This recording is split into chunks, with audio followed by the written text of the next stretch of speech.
Hate is a powerful thing. It's also a profitable thing. When a wave of mob anger is sweeping across the internet, it's to be expected that people will want a slice of that pie. As far as I'm concerned, it's at its most obvious with what I've dubbed revenge reviewing. It happens all the time, but I'm going to look at 3 specific games: The Legend of Zelda Spirit Tracks, Sonic and the Black Knight, and Final Fantasy XIII-2. There's something that all these games have in common. Can you guess what it is?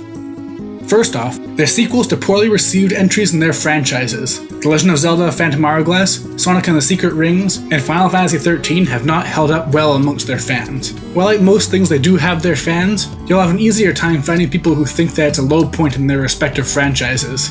There's another thing these games have in common though, and that's that they're all clearly made with the intent of addressing problems of their predecessors.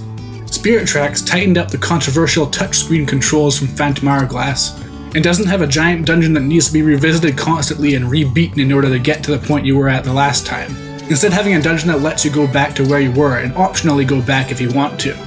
Sonic and the Black Knight significantly reduced the required motion controls found in Secret Rings, letting you control Sonic with the analog stick instead of tilting the remote.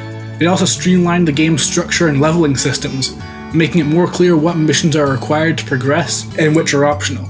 Final Fantasy XIII-2 cut down on the tutorials that plagued the original, and brought back a more traditional Final Fantasy structure, with exploration, side quests, and minigames, as well as quality of life improvements like letting enemies drop money, and having no arbitrary limitations on your ability to level up, and combat improvements like letting you switch party leaders freely.